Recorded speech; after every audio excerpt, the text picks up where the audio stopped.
Que signifient les croyants dans l'évangile de l'eau et de l'esprit pour Dieu? Cantique des Cantiques 2, versets 1 à 17. Je suis un narcisse de Saron, un lys des vallées, comme un lys au milieu des épines, tel est mon ami parmi les jeunes filles, comme un pommier au milieu des arbres de la forêt, tel est mon bien-aimé parmi les jeunes hommes. J'ai désiré m'asseoir à son ombre et son fruit est doux à mon palais. Il m'a fait entrer dans la maison du vin, et la bannière qu'il déploie sur moi, c'est l'amour. Soutenez-moi avec des gâteaux de raisin, fortifiez-moi avec des pommes, car je suis malade d'amour. Que sa main gauche soit sous ma tête et que sa droite m'embrasse. Je vous en conjure, filles de Jérusalem, par les gazelles et les biches des champs, ne réveillez pas l'amour avant qu'elle le veuille. C'est la voix de mon bien-aimé. Le voici, il vient, sautant sur les montagnes, bondissant sur les collines. Mon bien-aimé est semblable à la gazelle ou au faon des biches. Le voici, il est derrière notre mur. Il regarde par la fenêtre, il regarde par le treillis. Mon bien-aimé parle et me dit « Lève-toi, mon ami, ma belle, et viens, car voici l'hiver est passé. La pluie a cessé, elle s'en est allée. Les fleurs paraissent sur la terre, le temps de chanter est arrivé, et la voix de la tourterelle se fait entendre dans nos campagnes. Le figuier embaume ses fruits, et les vignes en fleurs exhalent leur parfum. Lève-toi, mon ami, ma belle, et viens. Ma colombe qui te tient dans les fentes du rocher, qui te cache dans les parois escarpées, fais-moi voir ta figure, fais-moi entendre ta voix, car ta voix est douce et ta figure est agréable. Prenez-nous les renards, les petits renards qui ravagent les vignes, car nos vignes sont en fleurs. Mon bien-aimé est à moi et je suis à lui, il fait paître son troupeau parmi les lys. Avant que le jour se rafraîchisse et que les ombres fuient, reviens, sois semblable, mon bien-aimé, à la gazelle ou au faon des biches sur les montagnes qui nous séparent. Unis dans l'amour, le Seigneur est notre mari et nous sommes ses épouses. Le Cantique des Cantiques est un chant d'amour chuchotant sur l'amour que le Seigneur a pour nous. Cette écriture décrit la relation entre le Seigneur et ses ouvriers. La femme sulamite était en unité avec son Seigneur. Cette unité entre la femme sulamite et le Seigneur nous explique très bien le genre de relation que nous, les croyants dans l'évangile de l'eau et de l'esprit, avons avec le Seigneur. Dans une telle relation, on ne peut s'empêcher de chanter une chanson d'amour et le Cantique des Cantiques est une belle expression poétique de cet amour. Il est écrit « Je suis un narcisse de Saron, un lys des vallées » Cantique des Cantiques 2, verset 1. Qu'est-ce que la femme sulamite signifie pour le Seigneur? Elle était son amour, elle était le narcisse de Saron. Et nous alors, que voulons-nous dire pour le Seigneur? Nous sommes précieux pour lui, revêtus de son amour. La femme sulamite symbolise ici nul autre que nous, les justes ouvriers de Dieu. Elle fait référence à tous les croyants dans l'évangile de l'eau et de l'esprit qui accomplissent maintenant l'œuvre du Seigneur. Que signifient pour lui les travailleurs de Dieu? Aux yeux de Dieu, nous sommes comme le narcisse de Saron et le lys des vallées. En accomplissant l'œuvre du Seigneur, la femme sulamite était venue partager son amour profond avec le Seigneur. Ce passage des Écritures est une expression poétique de la relation que nous avons avec le Seigneur. Nous croyons tous ici à l'évangile de l'eau et de l'esprit. Quel genre d'œuvre faisons-nous alors maintenant devant le Seigneur? Nous faisons l'œuvre de Dieu. Nous ne devrions jamais oublier à quel point nous sommes précieux aux yeux de Dieu. Même si ce monde dans lequel nous vivons est sombre et déprimant, nous pouvons toujours vivre une vie joyeuse car le Seigneur est avec nous.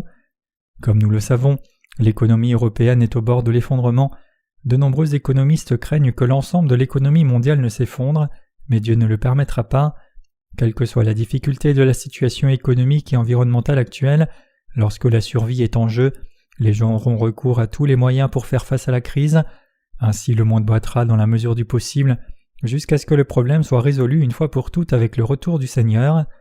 Même lorsque ce monde entier est ébranlé par une crise, nous n'avons rien à craindre tant que nous servons la justice du Seigneur. Notre Seigneur nous remplira alors d'encore plus de bénédictions. En menant notre vie, nous oublions parfois qui nous sommes et combien de bénédictions nous avons reçues de Dieu. Trop occupés par notre vie dans ce monde, nous ignorons souvent qui nous sommes en tant que croyants dans l'évangile de l'eau et de l'esprit, même si nous sommes précieux aux yeux de Dieu lorsque nous croyons dans sa justice et la servons. Nous tous les justes sommes en effet comme le narcisse de Saron et le lys des vallées, mais le problème c'est que nous ne le savons que trop peu souvent. En conséquence, nos saints et les travailleurs de Dieu peuvent tomber dans la dépression malgré le fait que c'est une bénédiction merveilleuse pour eux d'avoir trouvé la justice du Seigneur. Nous nous demandons parfois, dois-je continuer à servir et à prêcher seulement la justice du Seigneur? Il est juste que tout le monde dans l'Église croit dans la justice de Dieu et la serve, mais qu'en est-il de moi? Ne suis-je rien de plus qu'un outil à utiliser pour répandre la justice de Dieu? Cependant, bien que de telles pensées nous viennent brièvement à l'esprit, lorsque nous y réfléchissons profondément à nouveau, nous en venons à remercier Dieu de nous avoir utilisés pour sa justice. Parce que nous sommes tous encore des êtres humains dans la chair, il est possible pour nous de tomber dans la stagnation spirituelle même brièvement, mais que voulons-nous dire pour notre Seigneur? Aux yeux de Dieu, nous sommes le narcisse de Saron et le lys des vallées. En d'autres termes, nous sommes aimés par le Dieu juste au-delà de toute description. Le revers de la médaille est que nous aimions et servions aussi la justice de Dieu. Nous avons le genre de foi qui nous permet de partager une relation d'amour avec Dieu. Nous sommes des gens si spéciaux qui avons reçu un amour si spécial de notre Dieu. Ainsi, chaque fois que nous nous sentons déprimés, nous devons réaffirmer notre fierté en tant que peuple bien-aimé de Dieu et rester fermes sur notre foi. À moins que nous les justes n'ayons cette fierté spirituelle de la foi, nous ne pouvons pas suivre le Seigneur sans cesse. C'est par la foi que nous pouvons confesser notre amour au Seigneur comme l'a fait la femme sulamite. Par conséquent, en ce qui concerne notre foi, il est extrêmement important pour nous de savoir qui nous sommes vraiment aux yeux de notre Seigneur. Nous sommes aimés de notre Seigneur, nous sommes les destinataires de l'amour spécial du Seigneur. C'est quand nous réalisons ce fait que nous pouvons vraiment suivre le Seigneur, et c'est alors que nous pouvons comprendre notre valeur et la raison de notre existence. Si nous étions ignorants de notre propre valeur, alors notre vie de foi serait sèche et ennuyeuse, sans parler de notre foi en Jésus lui-même. Nous vivons notre foi en regardant vers l'amour et la justice du Seigneur, mais si nous avons de la difficulté à comprendre que le Seigneur nous aime, alors nous ne pouvons pas soutenir notre relation avec le Seigneur. Il doit y avoir un lien d'amour dans notre relation avec le Seigneur.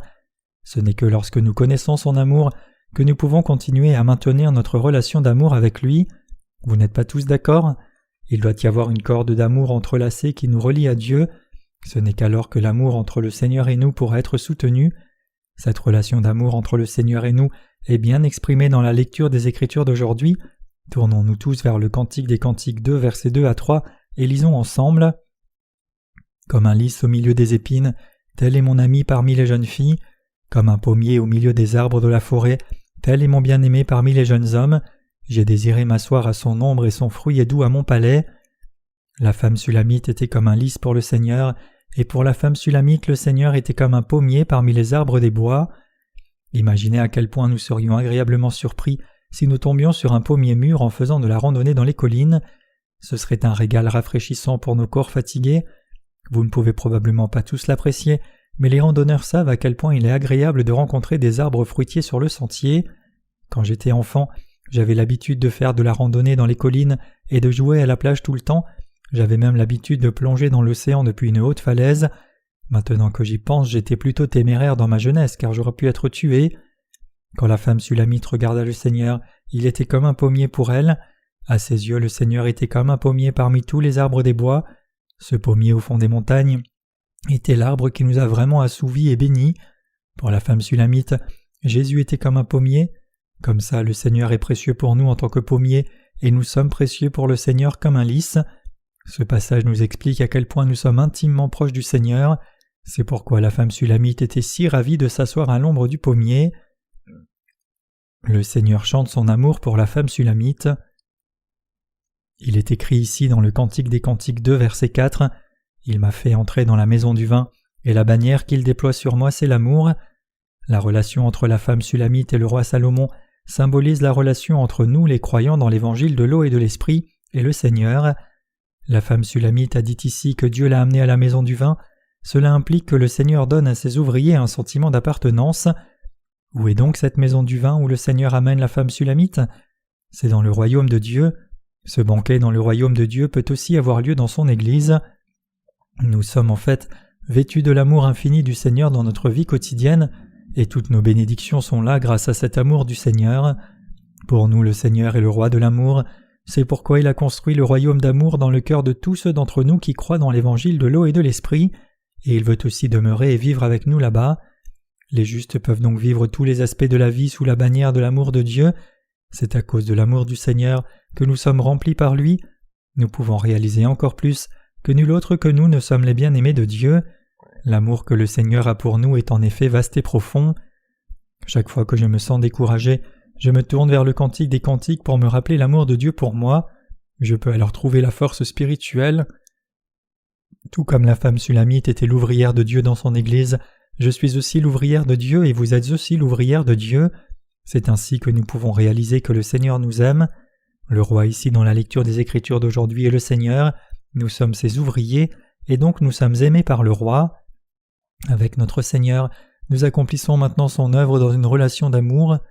Dans notre vie quotidienne, nous pouvons sentir qu'aux yeux de notre Seigneur, nous sommes ses bien-aimés. Nous pouvons acquérir une nouvelle force pour notre cœur grâce à ce cantique des cantiques. C'est par l'œuvre de notre Seigneur que nous soutenons notre relation d'amour avec lui. C'est par l'œuvre de Dieu que les travailleurs de son Église sont aimés par Dieu, et c'est aussi par l'œuvre de Dieu qu'ils aiment Dieu en retour. Dieu est devenu notre propre Dieu, et nous avons une relation d'amour avec lui parce qu'il est notre roi. C'est parce que Dieu est notre roi que nous pouvons partager la communion avec lui.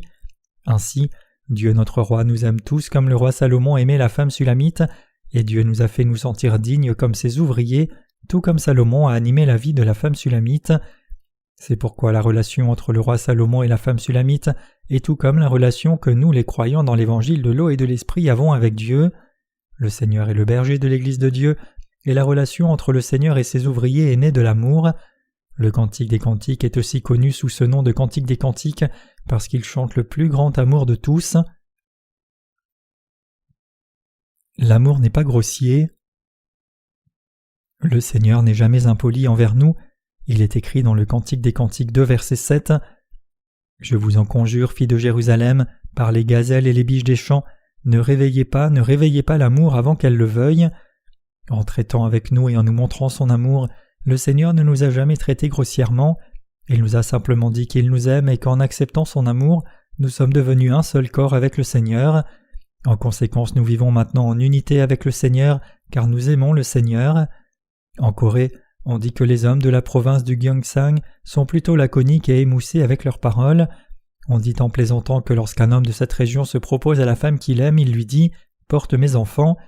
Ce n'est pas vraiment une façon romantique de se proposer, en fait c'est une façon plutôt crue d'exprimer son amour, bien que dans l'esprit de l'homme ce soit pratique. En revanche, notre Seigneur n'est jamais impoli envers nous. Comme le Seigneur et nous sommes dans l'amour, nous ne sommes jamais impolis l'un envers l'autre. Le véritable amour n'est pas unilatéral. Si vous aimez quelqu'un chèrement mais que cette personne ne vous aime pas en retour, alors votre amour est un amour non partagé. L'amour non réciproque n'est pas seulement unilatéral, mais aussi tragique, car la personne que vous aimez ne vous aime pas en retour. Le véritable amour doit être basé sur la conscience mutuelle, c'est alors que l'amour commence à grandir. Qu'en est-il de votre relation avec le Seigneur alors ? L'aimez-vous en sachant qu'il vous aime aussi ?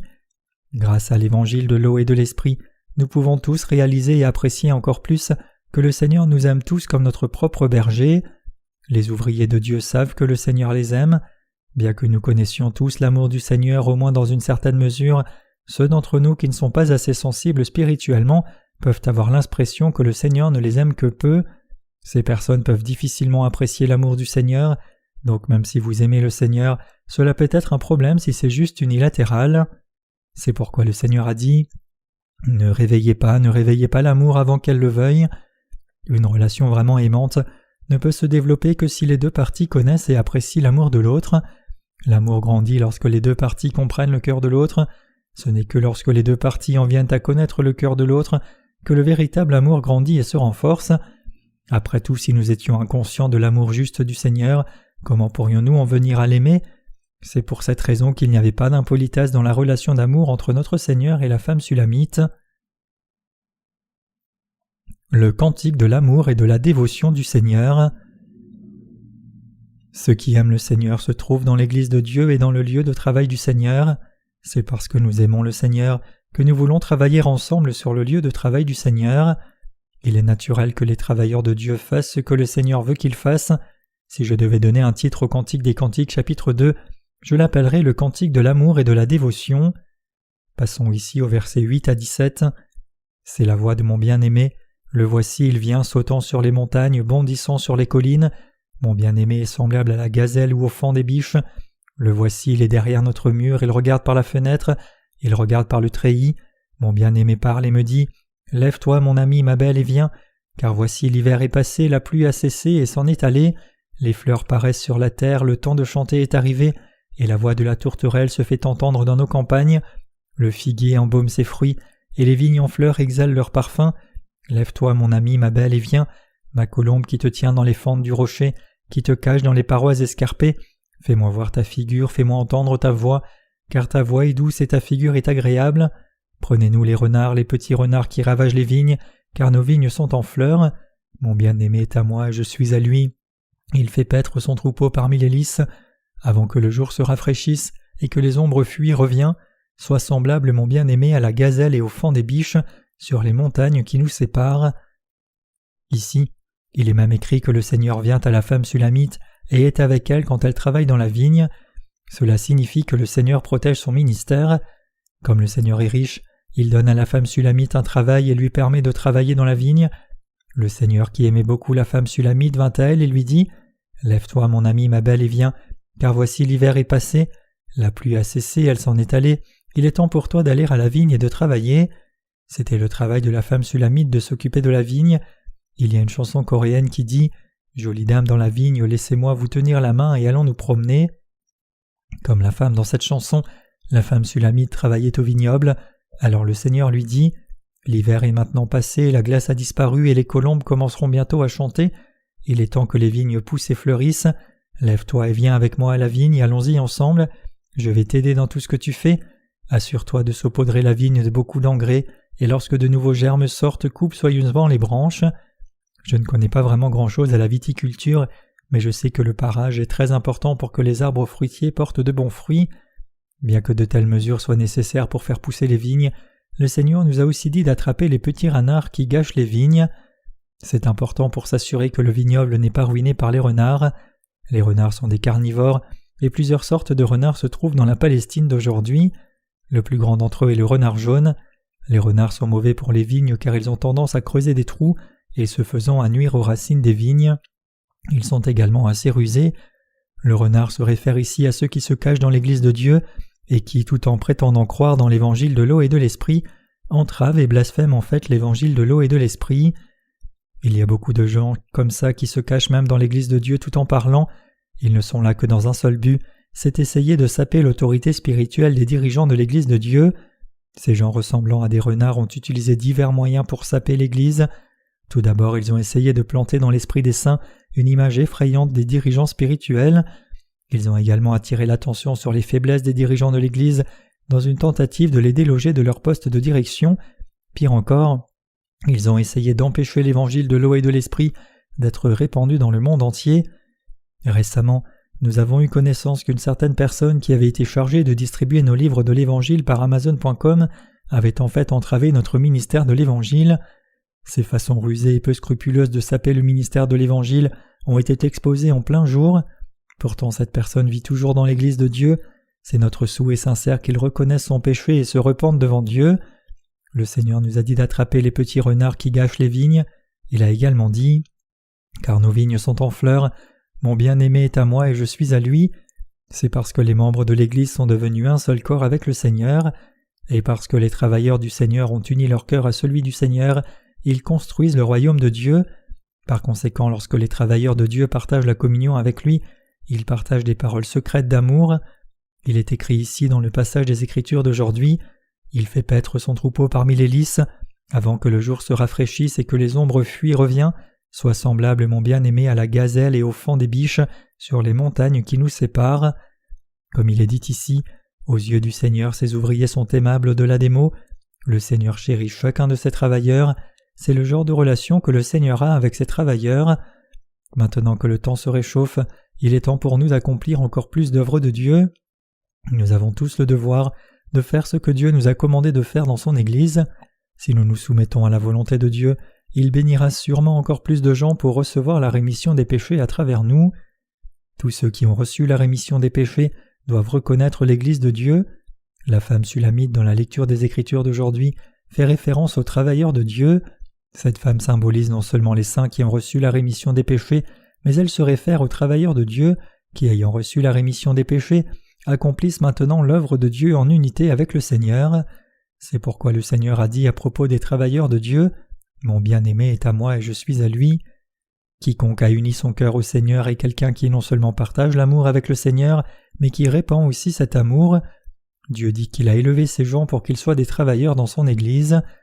Après nous avoir fait accomplir l'œuvre de Dieu, le Seigneur a fait des disciples de ceux qui suivent nos traces. Alors que le Cantique des Cantiques chante sur la femme sulamite, il parle en fait de nous les croyants dans l'évangile de l'eau et de l'esprit qui accomplissent l'œuvre de Dieu. Vous et moi sommes la femme sulamite d'aujourd'hui. Le problème cependant, c'est que trop d'entre nous se contentent de savoir que le Seigneur les aime et les a sauvés, alors qu'en réalité ils devraient accomplir l'œuvre du Seigneur. En revanche, les travailleurs de Dieu qui travaillent dans le royaume du Seigneur savent non seulement que le Seigneur les aime, mais ils accomplissent aussi l'œuvre de Dieu. Dieu a commandé à tous les travailleurs de son Église de répandre son évangile de l'eau et de l'esprit, et nous faisons donc en effet tout notre possible pour accomplir l'œuvre que Dieu nous a confiée. Jésus-Christ lui-même a fait de nous, les croyants dans l'évangile de l'eau et de l'esprit, les propres travailleurs de Dieu. Le Seigneur chérit chacun d'entre nous qui travaille dans l'Église de Dieu, il se soucie profondément de nous, et il nous dit de répandre son amour. Il murmure ses paroles secrètes d'amour à ces personnes. C'est pourquoi la femme sulamite était si belle aux yeux du Seigneur. Par conséquent, il est absolument important pour nous tous de croire que nous sommes les travailleurs bien-aimés du Seigneur. En croyant dans l'évangile de l'eau et de l'esprit, vous avez tous reçu du Seigneur la rémission authentique des péchés dans votre cœur.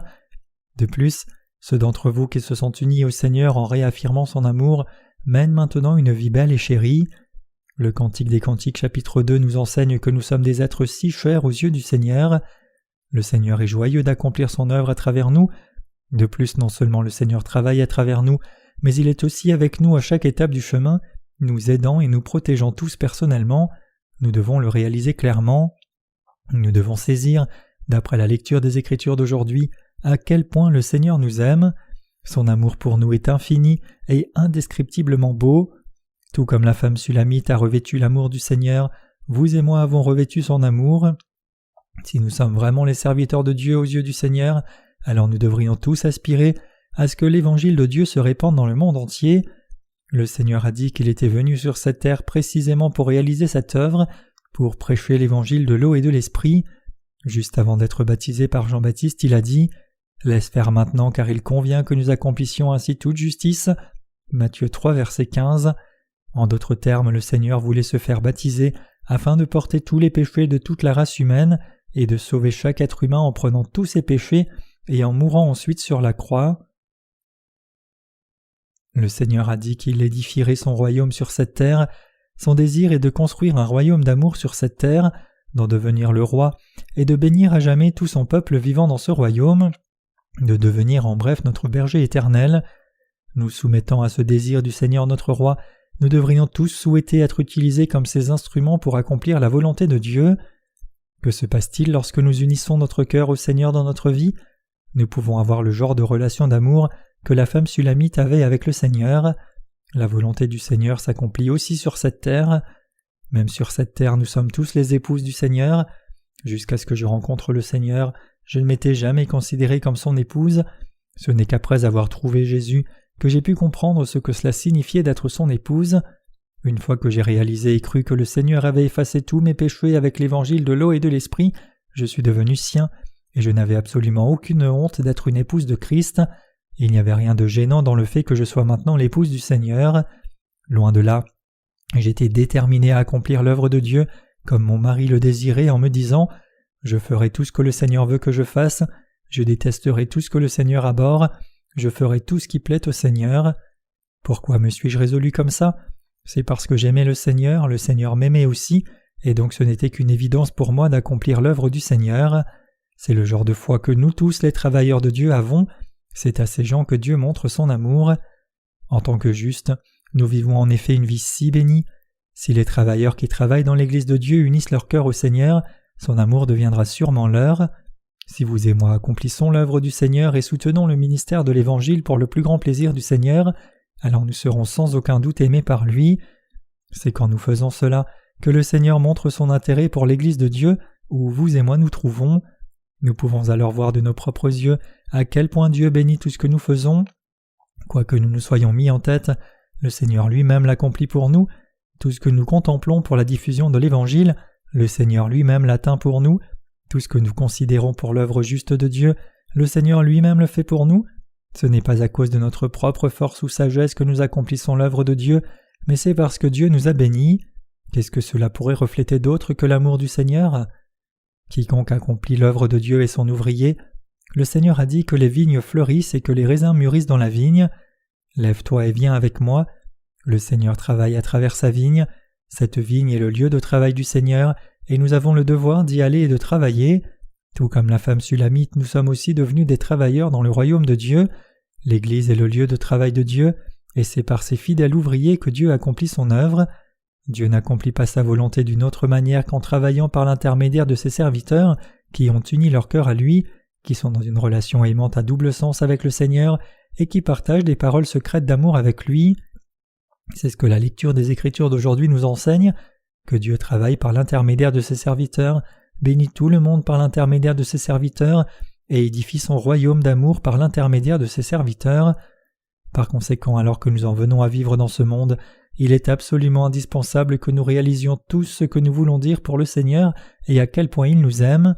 Nous devons aussi nous demander dans quelle mesure nous croyons vraiment au Seigneur, dans quelle mesure nous l'aimons, dans quelle mesure nous lui faisons confiance et à quel point nous lui sommes obéissants. J'ai toute confiance que si nous comprenons vraiment que la relation que nous avons avec le Seigneur est une relation d'amour et que nous menons notre vie en conséquence par la foi, alors nous renouvellerons tous notre force. Si nous poursuivons notre vie dans ce monde, et tant que nous connaissons l'amour du Seigneur et y croyons, notre foi ne peut être ni déçue ni en stagnation. Alors je vous demande à tous d'avoir foi dans l'amour de Dieu, de nourrir votre relation avec le Seigneur pour la rendre encore plus édifiante et belle, et d'être chéri par le Seigneur tout comme la femme sulamite dans la lecture des Écritures d'aujourd'hui.